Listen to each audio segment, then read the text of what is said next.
Hello everyone. In the last lecture, we saw two properties of a group. Namely, in any group, inverse of the product will be product of the inverses taken in the reverse order. And we also saw that in any group, both left as well as right cancellation laws hold.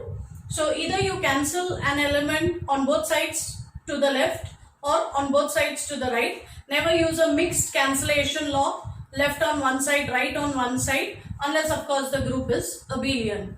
So today in this class we will start with a problem and then we'll go to the next result. So we have a binary, we are firstly going to define what is an idempotent. So suppose star is a binary operation on a set S. Even then you can define an idempotent.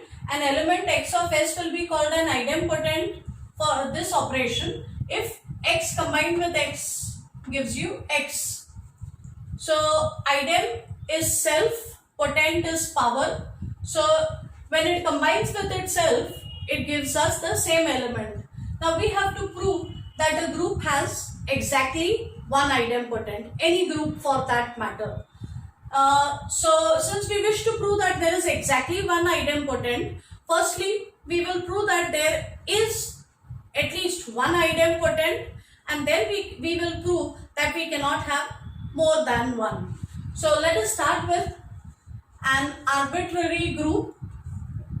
Take G comma star to be any group. Now if it is a group, identity is surely going to be there inside G, and I do not know about any other element, but I know for sure that identity is there. So identity lies inside G, and we know that E star E is equal to E. So the identity element is definitely an idempotent, and every group has identity. So this element is going to be an idempotent. We will now show that we cannot have any other idempotent in a group. So let if possible x be an idempotent in G for the operation star. Then by definition of an idempotent, x combined with itself should be equal to x. Now I'll simplify this as x star x, keep the left hand side as it is. However, on the right hand side, identity is merges freely with any element. So if we combine identity with any element, you get back the same element. Therefore, I can replace x by x star E. And now there is a lengthy way of doing it and there is a shortcut method. Recall that in the very last result, in the earlier lecture, we proved the left cancellation law. The moment you have a group, you also have cancellation laws. Of course, the only thing you have to bear in mind is either you use the left cancellation law or the right cancellation law, never a mixed cancellation law. So here I have x to the left on both sides and G is a group. So by left cancellation law, x will go from both sides and I will get x equal to E.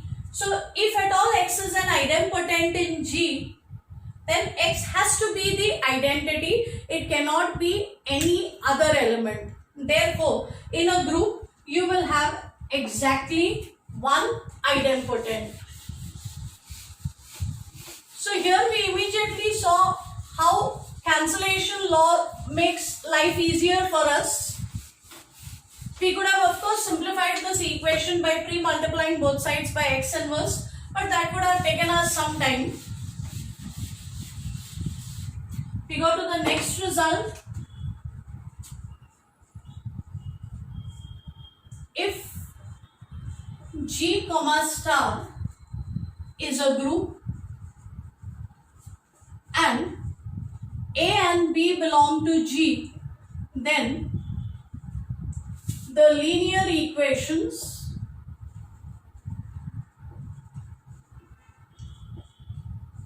A star x equal to B and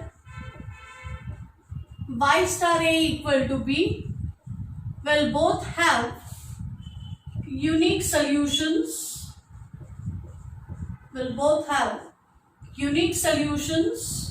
in G. So I have a group G with the operation star, and A and B happen to be two elements of G, and we look at the linear equation A star x equal to B. In this equation, x is an unknown, and in the other equation Y star A equal to B, Y is an unknown. So we have to prove that both these equations will have unique solutions in G.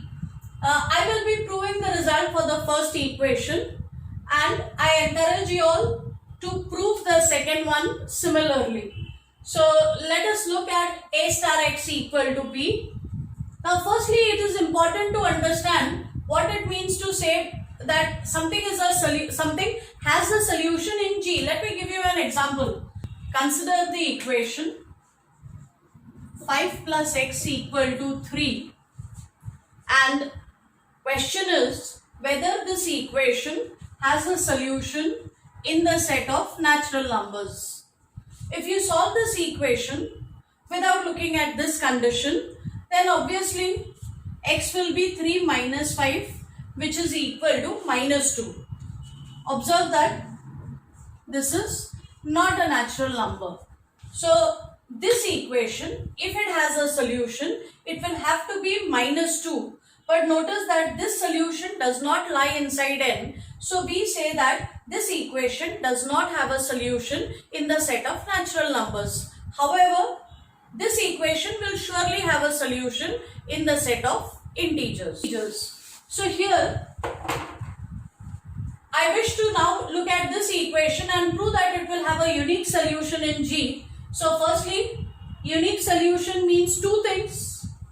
There has to be a solution first, because existence has to be established. So we will first prove that it has at least one solution, and then we will prove that it cannot have more than one solution. So, and finally, that's not all. These are two steps involved in proving that this equation has a unique solution. Remember what I explained here. I must also prove that this equation has a solution in G. So whatever solution I come up with, that has to be an element of the group. Okay. So let's begin. Let G star be a group, and let us take A and B to be two elements of G. Look at the equation A star x equal to B. X is an unknown, but A is an element of G, and because A is an element of G, it will have an inverse. So A inverse belongs to G, and more importantly, A star A inverse as well as A inverse star A is going to give me identity. Now I pre-multiply both sides by A inverse, so I'll get A inverse star A star x equal to A inverse star B. Pre-multiply means multiply both sides from the left by this element. So now I use the associative property on the left hand side, and I'll get A inverse star A star x equal to A inverse star B. A inverse star A is identity, so I'll get E star x equal to A inverse star B. An identity combined with any other element gives me that element, so I'll get x equal to A inverse star B. So this x is going to be a solution of equation 1. So firstly, I have proved that this equation has a solution. A solution to this equation exists. Now at the same time, it will be easy to prove that this solution is in G. Look at the element A, because A is in G, A inverse is in G, so this element is in G. B is also an element of the group, and by closure property or the fact that star is a binary operation, because these two elements are in G, their product will also be in G. So this element X is definitely in G. So now I have proved that this equation has a solution in G. Now I wish to prove uniqueness. So we will assume that this equation has more than one solution, and if I say it has more than one solution, it has at least two solutions. So let if possible x1 and x2 be two solutions of this equation. That means a star x1 will be equal to b. X2 is also a solution of this equation. So a star x2 will also be equal to b. Now for these two equations, the right hand side is the same. So left hand sides must match, and therefore I get a star x1 equal to a star x2. And now let the magic happen. This is all happening inside a group. The moment we have a group, we have our cancellation laws. So by left cancellation law, this term cancels from both sides, and I get x1 equal to x2. So the moment I assume that there are two solutions, they turn out to be one and the same, means they cannot be different. So this equation cannot have more than one solution, and we have already established the existence. So this equation will have exactly one solution. Now I want you all to pause the video. You can prove it later if you want, but pause the video and give this a thought. What would be a solution of this equation? Yes.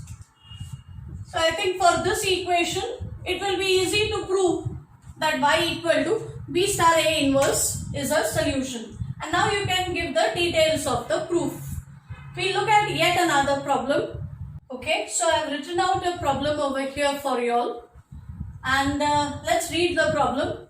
Let S be the set of all real numbers except minus 1. That means our set S is set of real numbers from which minus 1 has been removed, and on this set an operation star has been defined as A star b equal to sum of the two elements plus product of the two elements. If you recall, I have already done this problem for the set q minus minus 1.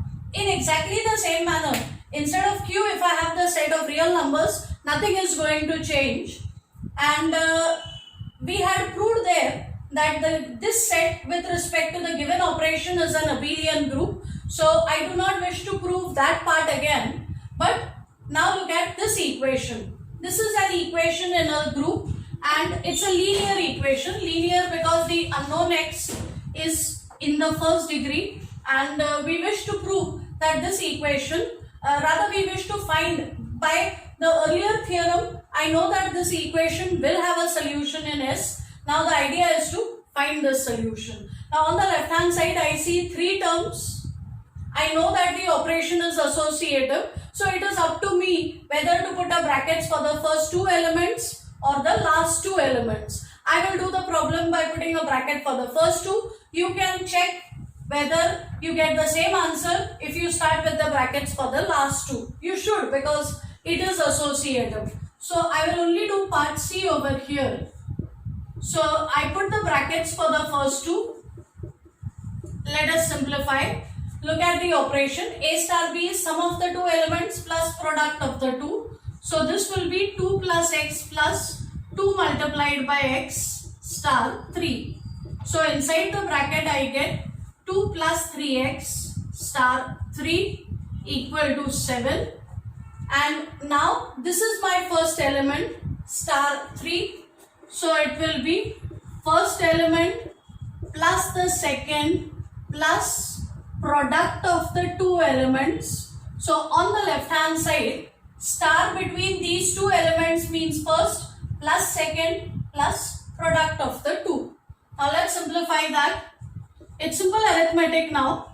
2 plus 3x plus 3 plus 2 3s are 6 plus 9x equal to 7.